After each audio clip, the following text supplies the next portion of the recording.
Yo, salut mes petits mouillés, j'espère que vous allez bien. On se retrouve aujourd'hui pour la review de l'épisode 5 de Berserk. Et donc, avant de démarrer cette petite review, donc on a un épisode fort sympathique et de prochain qui s'annonce combien prometteur au vu de la preview, je voulais vite fait, assez rapidement, même si je pense que je le ferai plus en détail dans une vidéo ultérieure, vous remercier vraiment beaucoup pour tout ce chemin parcouru, parce qu'on vient de dépasser, de toute façon, et beaucoup me l'ont fait remarquer dans la dernière review, qu'on a dépassé les 500 vidéos, donc alors même pas un an, enfin c'est un truc de fou, c'est assez ouf, de dire que je vais dépasser les 1000 certainement peut-être dans un an, peut-être même un petit peu moins, ça dépend si je lance de nouvelles reviews ou pas, faudra voir tout ça un petit peu en détail, mais en tout cas voilà, vous m'auriez dit ça l'année dernière, enfin en plus là ça va bientôt faire un an pile poil pour que j'ai lancé la chaîne, là, voilà, début septembre, pour ceux qui se rappellent de 2015. Ouais, donc déjà 500 vidéos, enfin c'est juste ouf, c'est juste exceptionnel, et voilà, franchement je tenais à vous remercier parce que c'est aussi grâce à vous, grâce à votre soutien, grâce à votre patience et grâce à votre participation et à tous vos commentaires que voilà, ça m'a motivé à continuer, puis voilà, à enchaîner les projets, à enchaîner les nouvelles séries, enfin encore plus là comme vous le voyez avec les 3 nouvelles reviews d'animés, mais voilà, bien entendu ça s'arrêtera pas là, vu qu'en plus ces animés là je suis en train de rattraper mon retard et en plus je suis à peu près à la moitié, donc ça veut dire qu'ils vont bientôt aussi être terminés immanquablement, mais vous inquiétez pas, même pour Bleach voilà aussi qui arrive sur la fin, il y aura donc des nouvelles reviews, mais ça je vous en parlerai bien entendu bien dans le détail dans une vidéo un petit peu spéciale, peut-être que ce sera pour l'un de la chaîne, peut-être que ce sera un petit peu avant, je ferai un petit peu le point, en tout cas on verra tout ça un peu dans les détails, et voilà, et aussi un autre point, même si certains je pense vous trouvez ça un peu anecdotique, je tenais aussi à vous remercier sincèrement pour les plus de 100 mentions like donc sur la page Facebook, surtout que je suis pas très actif dessus en ce moment, voilà, je m'en excuse sincèrement, et donc je vous invite encore une fois à aller checker si c'est pas déjà fait, de toute façon vous inquiétez pas, voilà, je vais commencer au fur et à mesure, quand j'arriverai un petit peu à tasser puis à rattraper tout mon retard, à être à jour aussi dans les commentaires, parce que là malgré tout je commence à accumuler pas mal de retard, mais bon voilà, j'ai connu pire, donc c'est pas si grave que ça. Et pour ceux aussi qui l'ont remarqué, voilà, j'ai un petit changement donc de soleil, donc voilà, ce coup-ci il était pas prévu pour les 500 vidéos, en fait c'est juste que j'ai cassé ma paire, voilà, voilà, ma précédente paire de lunettes, enfin elles étaient assez fragiles et tout, et comme un couillon, pour ceux qui m'ont suivi sur Snap, je suis parti en week-end et j'ai pas fait suffisamment attention, et puis là, voilà, bon, déjà que je les avais un petit peu pas mal torturées, les branches qui se tordaient et tout, et là au final elles ont cédé, et là c'est irrécupérable, enfin déjà, bon celle-là c'est un petit peu une paire que j'avais déjà un peu de dépannage, j'essaierai donc de m'en repayer une, enfin un petit peu plus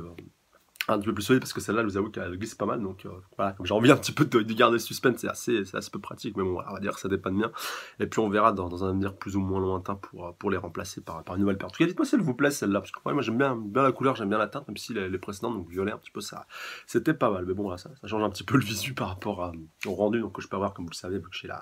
la cam donc directement en face de moi. Donc bref, voilà, c'était juste pour vous faire un petit peu ce bilan-là, et donc encore une fois, un grand merci à vous, mais un grand merci pour tout, et je vous embrasse encore une fois très fort, et sur ce on est parti pour la review de cet épisode 5 de Berserk. Ah là là, ça fait toujours plaisir. Alors on démarre directement avec le petit Isidoro, donc ouais, bon, rappelez-vous dans l'épisode 1 il était apparu, même si dans le manga c'est vrai que ça correspondait en fait au début du manga, ce passage dans le bar et tout avec Gus qui défonce des brillants, donc là ils ont été assez malins, le studio d'animation, même ceux voilà, qui ont décidé de faire cette adaptation de Berserk, ils ont voulu directement l'introduire directement dans le premier épisode. Alors c'est vrai que ça m'a mis un petit peu le doute, bon, j'avoue que j'ai pas relu les premiers chapitres, alors ça se trouve il apparaissait dans le premier chapitre, et c'est moi qui me fait totalement avoir, mais il me semble bien que c'était un rajout, et qu'Isidoro donc apparaissait vraiment pour la première fois dans le manga à ce passage-là, justement, voilà, avec les chevaliers, donc il essaie un petit peu d'escroquer, enfin voilà, ils essaient de l'escroquer lui, et puis au final celui qui les douille bien avec le petit poison paralysant et tout, bon voilà, comme il est pas, c'est pas un mauvais bourg, il les a pas non plus tués, même si au final ça va se retourner contre lui, puis voilà, c'était pas mal aussi cette petite prédiction, enfin, même si ça aussi c'était présent dans le manga encore une fois, mais ouais, c'est vrai que quand tu revois la scène, tu te dis putain, le gars il dit ça pour plaisanter que c'est des Kushan, donc voilà, comment on pourrait qualifier ça. C'est vrai qu'on peut faire aussi ce parallèle assez évident, mais entendu avec les croisades, voilà, avec les Sarrasins contre les chrétiens, donc voilà, tu peux facilement identifier les Sarrasins et puis tous les Perses, enfin voilà, tout l'Empire, enfin non, il n'y avait pas encore l'Empire ottoman à l'époque, enfin tout l'empire musulman de l'époque, qui se battait en Terre Sainte contre les chrétiens, pardon, qui eux voulaient aussi récupérer la Terre Sainte. Donc on voit que cette double confrontation à distance, même si on l'a pas eu directement à proprement parler, mais voilà, vous avez bien vu donc avec les soldats donc voilà, qui servent directement la papauté, puis qui disent voilà, oh, quoi, des Kushan pas très loin d'ici, donc tu vois qu'il y a une guerre qui est en train de se dérouler, même si c'est vrai qu'on la voit plus en détail dans d'autres circonstances, et qu'on la verra un petit peu plus en détail par la suite, voilà, dans de futurs gros arcs, voilà, notamment avec ce qui se passe à la capitale et tout. De toute façon, je pense que vous aviez un petit chouïa deviné donc, dans les épisodes précédent avec le teasing qu'on avait eu. Et là, bah, encore plus, même si c'est abordé très vite fait. Et pour les puristes, vous avez bien reconnu aussi cette scène-là, donc juste après que Guts s'est éclaté pratiquement tous les assassins Kushan, donc voilà, qui étaient venus pour pratiquement éclater tous les soldats qui s'étaient retranchés dans cette ville appauvrie, puis entre guillemets un petit peu assiégée, vu qu'il n'y avait plus grand chose à part quelques vivres récupérés à gauche à droite. Et surtout, donc voilà, le petit, enfin, je sais pas si on peut vraiment le qualifier de petit, par le général Kushan, donc voilà, qui était un petit peu en arrière-plan avec sa horde de soldats tués personne, donc voilà, de grosses brutes et tout. Donc ouais, qui lui demande est-ce qu'on aille se charger de Guts, voilà, vu qu'il vient de buter un petit peu certains de ses hommes. Enfin, voilà, ça aussi tu peux faire le parallèle assez rapidement. Et là, bon, les puristes savent très bien donc voilà, le lien qui unit cette personne avec l'histoire principale, voilà. Et puis ceux qui ne le savent pas, je pense que vous l'avez vu avec une petite bride de flashback, voilà, qui s'est un petit peu entrecoupé pendant son apparition. Donc voilà, je rentrerai pas plus dans les détails par rapport à ce personnage, mais vous doutez bien qu'il aura un rôle à jouer très important à l'avenir. Voilà. Déjà que dans le manga, donc à l'heure actuelle, on l'a pas trop revu déjà, mais on peut se douter déjà de façon au fur et à mesure, il a vu le passé qu'il a par rapport à l'histoire principale, qu'il aura un rôle à jouer, bien entendu, prédominant à jouer par rapport à la suite. Mais bon, je rentre pas plus dans les détails par rapport à ce point-ci. Et donc, bah, au final, le petit Isidore, vu que c'est un petit peu le héros et le perso principal au début, enfin, en tout cas sur lequel on se focus le plus au début de cet épisode-ci, et ben on voit que bah, déjà au début on l'avait vu dans le premier épisode qu'il était un petit peu à la recherche de Guts, qu'il essayait de le rechercher, de suivre un petit peu sa trace pour qu'il devienne un petit peu son mentor. D'ailleurs Guts il lui dira bien après quand il commencera un petit peu à le retrouver, quoi, tu veux devenir chevalier et tout, vu qu'il essaie de soulever Dragon Slayer et tout. Et donc au final, voilà, il a juste envie que Guts devienne un petit peu son mentor, même s'il n'ose pas vraiment l'avouer. Après, on se demande un petit peu s'il veut sa protection, vu que le gars il est trop fort et tout. Enfin, voilà, peut-être que ça me conforte un peu plus dans cette idée-là. Mais bon, s'il peut faire une pierre de coups, être avec un bon protecteur, et puis en plus avoir une sorte de mentor avec lui, ouais, parce que Guts, malgré tout, reste un perso assez solitaire. Et donc, voilà, jouer un petit peu le rôle du mentor, c'est vrai que ça serait intéressant à voir, mais voilà, c'est un rôle, voilà, c'est pas, on va dire, c'est pas le meilleur, le plus approprié pour donner des leçons. Voilà, à part s'il veut vraiment être éduqué et puis être entraîné à la Au final, ça pourrait être quelque chose de pas si mal en soi.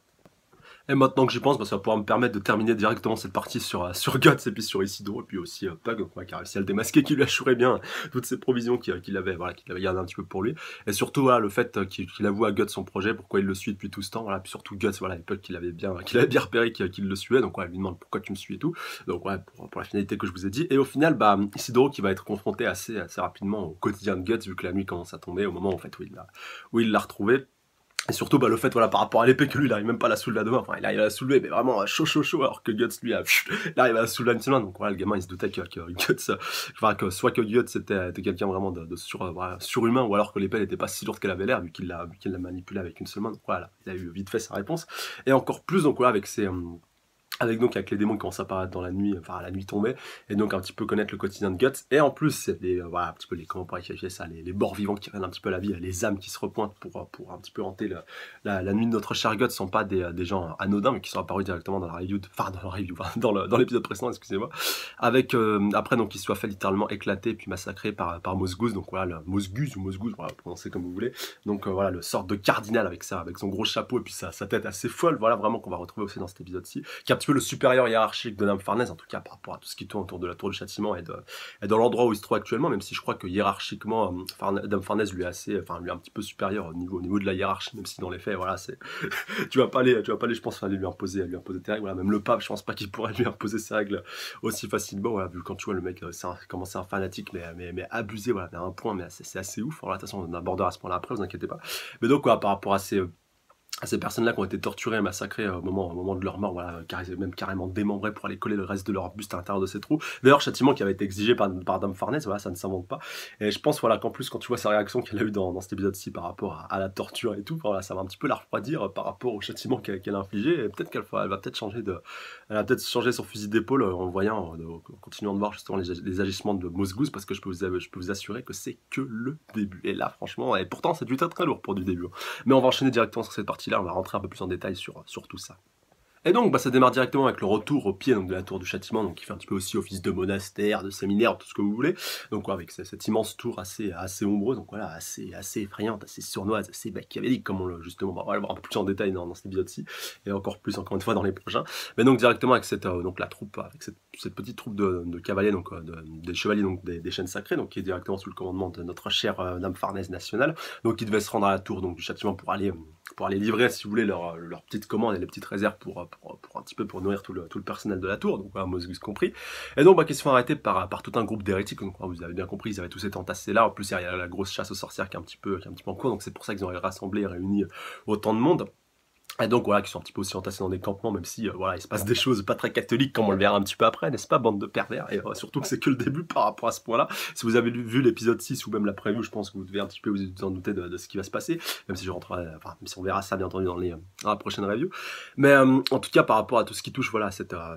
récupération de vivre, hein, comme ils le disent, on n'a rien à manger, on a juste à peine de la soupe dégueulasse, infecte, voilà, c'est limite de la flotte que vous nous donnez à bouffer, vous avez pas honte, on veut quelque chose de solide, on veut de la vraie nourriture et tout, donc voilà, donnez-nous ça. Au final, tu vois que les chevaliers ils veulent pas obtempérer, mais au final, les hérétiques, voilà, tu peux les qualifier comme ça, sont un petit peu supérieurs en nombre, et donc ils vont réussir à reprendre le chargement, même si ça va être que de courte durée, vu que Dame Farnèse n'était pas très loin, éveillé au grain, et donc décider de lancer la charge et de récupérer, d'encercler tout ce groupe d'hérétiques, et puis même aussi un petit peu de les buter, jusqu'à ce que Mosgus fasse son apparition, et puis donc décide un petit peu de calmer les esprits, calmer tout le monde. Et donc, qu'on se retrouve face à une situation assez cocasse et assez dure, en fait, au moment où Mosgus va arriver, c'est au moment où Dame Farnèse va être face à une mère de famille, avec son petit bébé, donc qui en plus est sous-alimenté, comme on le verra un petit peu après, quand il sera soigné par Mosgus, directement dans la tour de châtiment, voilà, on va dire un petit peu le peu d'humanité dont cet homme a fait preuve, donc même si ça peut être assez surprenant quand on va voir ce qu'il va exiger en guise de compensation, quand même, voilà, c'est assez hardcore. Mais en tout cas, voilà, par rapport à ce point-là, on voit quand même que Dame Farnèse, elle a été pas mal secouée par rapport au fait que justement une mère avec son enfant soit vraiment sous-alimentée et tout, voilà, par rapport à tout ce qui touche à ça. Et donc voilà, ça l'ébranle un petit peu dans sa foi. Elle dit, ben oui, putain, mais c'est compréhensible que cette mère, elle agisse de cette manière-là. Voilà, si j'aurais été dans la même situation qu'elle, en plus, voilà, c'est une femme, peut-être qu'elle sera une mère plus tard, voilà, elle aurait très certainement fait la même chose, voilà, même si c'est assez dur, encore une fois, pour elle de se mettre à la place, surtout quoi, elle est de haute naissance, elle est dans le camp opposé, enfin voilà, c'est assez dur de se mettre dans cette situation-là, mais par rapport à l'instinct maternel et tout, voilà, je pense qu'elle peut aussi facilement se mettre à sa place, mais donc Mosgus décide d'intervenir à ce moment-là, et donc voilà, de mettre un petit peu les choses au clair, quoi. Il dit voilà, c'est tout à fait louable ce que vous avez fait, on peut le comprendre, voilà, même si c'est un péché, voilà, vous avez agi par acquis de conscience, voilà, par rapport à votre enfant et tout, donc parce que là il s'adresse seulement à la mère, il s'adresse pas aux autres, les autres, voilà, il les met un petit peu de côté, il s'intéresse pas à eux, d'ailleurs on le va voir un petit peu après dans la tour, même si on va pas voir leur destination, ils vont être isolés justement de la mère qui elle va être emmenée dans une salle spécifique pour qu'elle puisse aller voilà, enfin donner un petit peu confier son enfant au moine au moine et au médecin pour qu'il puisse alimenter son enfant, même si elle, voilà, va devoir payer le prix fort par rapport à tout ça par Mosgus, vu qu'elle a directement le séparé de son enfant et elle l'a envoyé donc à la salle des tortures. Et là, encore une fois, Dame Farnèse va être pas mal secouée par rapport à tout ça. Et Mosgus, là, tu vas voir que c'est vraiment un réel fanatique. Putain, mais la tête qu'il a vraiment quand il est dans des moments comme ça. Enfin, déjà dans le manga, moi, ça m'avait laissé sur le cul. Enfin, franchement, Miura, il est vraiment très fort par rapport à l'animation. Enfin, déjà par rapport à l'animation, c'est pas vraiment le terme exact, par rapport au chara design et tout. Parce que déjà, Mosgus, à la base, il a une tête assez carrée, assez cubique, assez flippante. Et quand il commence à vraiment partir en mode fanatique, un crime reste un crime, tu vas payer, je vais te torturer. Enfin voilà, il fait vraiment trop badé, trop flipper. Enfin, c'est un truc de taré. Et quand tu vois la mère qui commence à se faire torturer, enfin voilà, je crois limite qu'il a commencé aussi à la cramer avec punaise, avec du métal fondu, enfin voilà, c'est vraiment un gros taré, un gros barge, et qui voilà, reste vraiment à fond dans ses convictions, enfin voilà, vraiment, même si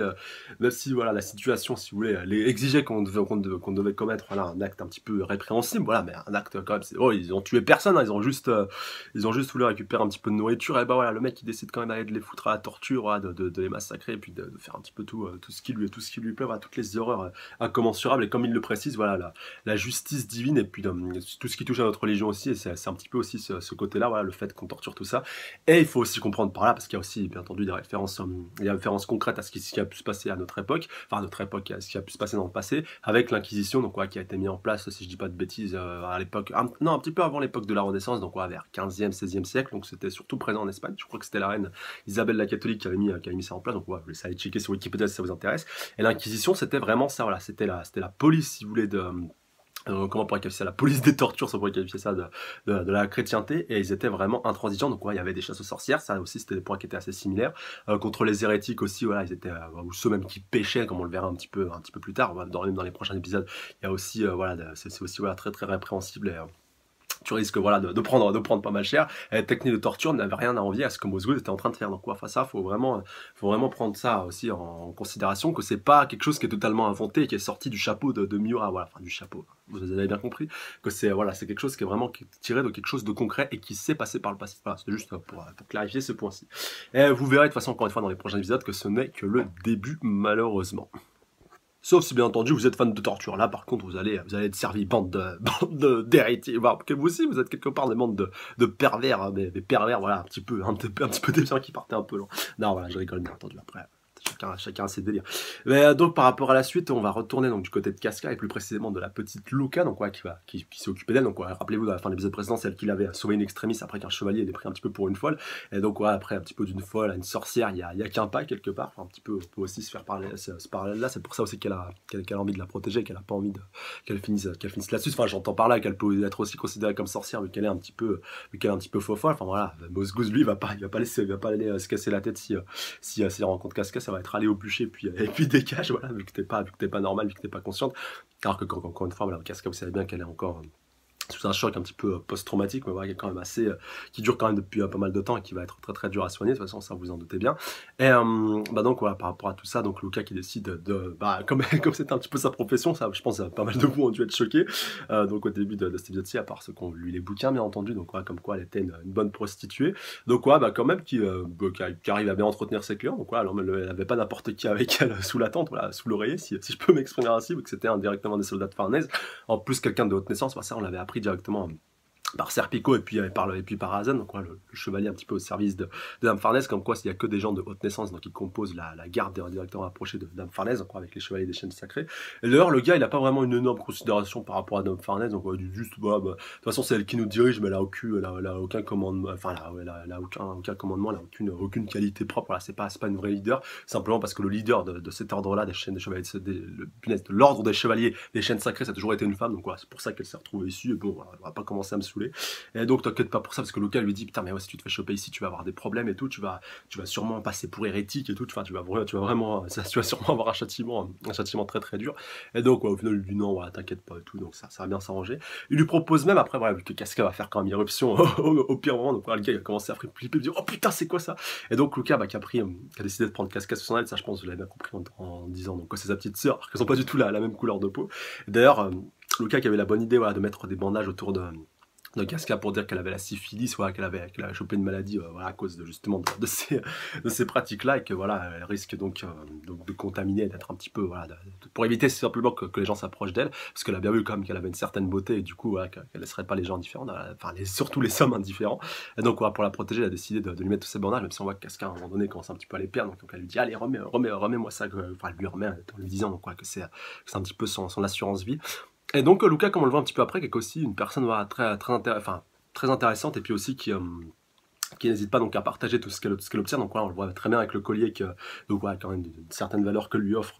donc son cher client, donc voilà, son cher riche. D'ailleurs, il lui dit si tu veux, voilà, un petit peu plus tard, voilà, je pourrais pas me marier avec toi vu que je suis de haute naissance, mais tu pourras être ma maîtresse. Voilà, de toute manière, ça se fait. Donc ça aussi, encore une fois, un bon parallèle qu'on peut faire avec notre situation actuelle et même voilà, bon, sur tout ce qui a pu se passer dans le passé à l'époque donc Moyen Âge, Renaissance, par rapport à tout ça et par rapport aux seigneurs qui avaient tous pratiquement une voire plusieurs maîtresses, mais qui étaient mariés, enfin voilà, par mariage d'intérêt. Et donc ouais, au final, voilà, elle n'est pas trop intéressée, même si je pense que pas mal de filles l'auraient voulu donc lui envier cette situation-là, mais bon, elle n'a pas trop envie de s'attacher, elle n'a pas trop envie aussi de croire aux fausses promesses, parce que ouais, malgré tout aussi, même si c'est pas trop abordé dans cet épisode-ci, il y a eu beaucoup de fausses promesses par rapport à tout, par rapport à ce genre de situation, le fait que le mec s'attache à la nana, et puis au final, ça reste juste sa maîtresse, donc il sait qu'il fera pas sa vie avec elle, et qu'elle sera pas, si vous voulez, la mère de ses enfants, voilà, ça sera pas une femme importante pour lui, donc voilà, on retourne aussi un petit peu, c'est aussi une critique de comment on pourrait qualifier ça, du fait de considérer la femme un petit peu comme un objet, voilà, un petit peu, c'est juste le meilleur moyen pour l'homme d'assouvir un petit peu ses fantasmes, donc voilà, c'est dur aussi d'aborder ces points-là sans être trop vulgaire, donc voilà, parce je pourrais facilement vous expliquer ça de manière beaucoup plus brève, avec des mots plus crus et qui seraient un peu plus compréhensibles, bon, voilà, j'ai un petit minimum de respect pour les plus jeunes d'entre vous, et voilà, mais c'est quand même, faut quand même bien comprendre toute cette situation-là, qui est encore une fois une bonne critique de notre monde actuel et surtout du monde qui a eu lieu un petit peu par le passé, tel que ça a pu se dérouler dans différentes époques par rapport à cette situation-là, donc voilà, entre maîtres, enfin entre riches et puis entre péripatéticiennes, voilà, pour pas trop le dire, prostituées. Donc voilà, cette relation aussi riche-pauvre, le fait que le mec, voilà, le gars qui est un petit peu qui est riche, il a le pognon, voilà, il fait un petit peu ce qu'il veut avec toutes les nanas, et tant qu'il les paye, bien entendu. Et ça se vérifie encore une fois donc avec Lucas donc qui dit voilà, vu qu'au moment où Casca est intervenu et donc elle a un petit peu interrompu justement la passe qui était en train de se conclure, donc elle lui dit oh t'inquiète pas, la prochaine fois ce sera gratuit pour toi, donc voilà, ça c'est un petit peu normal et c'est un petit peu aussi le meilleur moyen de le dédommager vu qu'il a pas pu aller jusqu'au bout. Voilà, je vais pas vous faire un dessin, je pense que vous avez suffisamment compris la situation. Et donc après, pour retourner un petit peu sur Lucas, donc voilà, qui se fait encore une fois, comme je vous disais, pas d'illusion, donc n'hésite pas à péter le collier puis à le séparer, donc entre avec toutes ses collègues aussi prostituées, donc faut pas aussi voilà, comprendre aussi cette situation là même si je pense que je suis pas sûr que toutes ses copines auraient fait de même si elle dit voilà, donc on a mis ça en place depuis le début, voilà, on se partage tout, ce qui est à toi est à moi, ce qui est à toi est à moi, et puis ainsi de suite, ce qui est à moi est à toi. Donc voilà, c'est pour ça qu'on se partage tout équitablement. Et donc voilà, plutôt que je garde le collier voilà, qui a une certaine valeur pour moi, voilà, peut-être en guise, en signe je sais pas, en signe d'attachement par rapport au gars donc, qui m'a donné ce collier là. Non voilà, je m'en fous et puis je décide donc de casser le collier, puis chacun récupère sa quantité de perles pour aller la revendre un petit peu plus tard. Et donc voilà, comme ça tout le monde est content et chacun a sa part et puis il y a pas de jaloux. Et donc ensuite, ça nous permet d'aborder donc une des dernières parties, donc après un dernier retour sur Gaz, parce qu'il y avait un point assez important que j'avais oublié d'aborder, mais bon, qui est directement lié avec cette dernière partie sur Casca. Donc par rapport au fait que Lucas est encore une passe enchaînée, donc voilà, ce coup-ci avec un homme un peu moins, comment on pourrait qualifier ça, un peu moins bien, comment on pourrait qualifier ça, voilà, un peu moins bien attirant, ouais, je pense que ce sera le bon terme, mais bon, on décide quand même d'accepter la passe parce que c'est la guerre et puis il y a besoin d'un petit peu de pognon un petit peu pour survivre, et donc comme c'est son métier voilà de vendre son corps, elle va pas cracher sur un petit peu d'argent, et donc au final elle décide de confier Casca à une autre de ses collègues, donc prostituée, donc en l'occurrence la petite Nina. Donc voilà, pour qu'elle s'en occupe le temps, donc qu'elle puisse gérer sa passe. Donc on voit qu'elles vont aller à la rivière, et puis d'ailleurs qu'entre temps elles vont croiser un hérétique et que tout le monde est en train un petit peu de leur jeter des pierres. D'ailleurs Nina elle va être un petit peu mal à l'aise par rapport à cette situation là, vu qu'elle a pas trop envie d'aller le caillasser, et donc voilà, elle voit un petit peu le regard des autres personnes, et surtout des vieilles dames, donc elle décide quand même aller un petit peu à contre-cœur d'aller lui balancer une pierre, donc jusqu'à ce qu'elle arrive à la rivière. Et donc on voit qu'elle est contractée donc la syphilis, donc ouais, une maladie donc assez grave, donc ouais, bon, je ne vais pas trop rentrer dans les détails, je pense que vous avez bien compris par rapport au sang qui commençait à couler. Et d'ailleurs elle flippe pas mal de devenir un petit peu comme Casca, vu qu'elle dit voilà, un petit peu le sang commence un petit peu à monter au cerveau. Alors après il faudra vérifier, je m'adresse à ceux qui s'y connaissent un petit peu, enfin ceux qui ont certaines connaissances par rapport à cette maladie là. Est-ce qu'il y a moyen donc que la personne donc devienne folle au point voilà, d'avoir du sang qui remonte jusqu'au cerveau, et que ça comment on pourrait qualifier ça, ça la shoot, et puis ça la fasse vraiment, ça lui fasse vraiment perdre la raison à cause donc de cette maladie-là, alors qu'à la base, voilà, c'est juste à cause donc de rapports un petit peu non protégés. Voilà, de toute façon, vous devez un petit peu vous en douter que c'est aussi en partie dû à cause de ça. D'ailleurs, Lucas craint un petit peu la même chose si elle continue à s'en faire trop attention aux clients qu'elle choisit, parce que voilà, si t'as tout le monde qui passe dessus sans vouloir être vulgaire, tu augmentes voilà, immanquablement donc les risques de contracter une maladie de ce type-là. D'ailleurs, autant les femmes que les hommes, même si pour les femmes, le risque est encore plus accru, bien entendu. De toute façon, vous en doutez bien. Et donc voilà, au final Nina qui flippe pas mal, et puis surtout la nuit commence à tomber, et donc Casca avec sa fameuse donc marque là, la même stigmate que Guts, de toute façon vous entendez bien qui s'active, et donc les démons qui vont pas trop tarder à se pointer, et surtout Casca qui va se retrouver dans une situation assez difficile, et donc faudra surveiller tout ça de très près. Et donc ça va nous permettre de revenir donc une dernière fois sur Guts, donc qui est en train de faire face à tous ces réanimés, donc tassés dans la roue, et surtout par rapport au fait que Guts décide de déclarer donc qu'il a autre chose à faire donc que s'occuper de leur gueule, qu'il a quelque chose de plus important à gérer. Et donc bien entendu vous entendez bien, c'est de retrouver sa chère Casca. Donc il est plus trop animé par la vengeance, mais plutôt par la mission. D'ailleurs je crois que j'avais noté le terme exact, donc je vais essayer de vous resituer ça. Donc ouais, il a quelque chose de beaucoup plus important que la vengeance à gérer dans l'immédiat. Et donc bien entendu, comme je vous disais, il s'agit donc de la protection de Casca. Et donc l'épisode qui se termine là-dessus, donc un épisode fort plaisant, même s'il n'était pas hyper détaillé, enfin voilà, comme ont pu être les précédents, même si l'adaptation était très bien, et qu'on voit pas mal de choses, encore une fois, même si on commence juste à effleurer, vu que c'est un petit peu un épisode d'introduction pour cet arc-ci, donc qui d'ailleurs je sais pas s'il va durer jusqu'à la fin de l'anime, en tout cas de cette saison 1 de l'anime, s'il y a d'autres saisons par la suite, mais en tout cas voilà, il va se passer encore pas mal de choses dans cet arc-là. Faudra voir de la manière dont ça sera traité, est-ce que ce sera survolé ou est-ce que ce sera vraiment traité dans le détail. De toute façon on verra tout ça dans les prochains épisodes, et encore une fois vous en doutez bien, dans le prochain épisode on restera là-dessus en rentrant un petit peu plus dans les détails par rapport aux différents personnages, aux différents protagonistes qui seront présents dans cet arc de la tour du châtiment.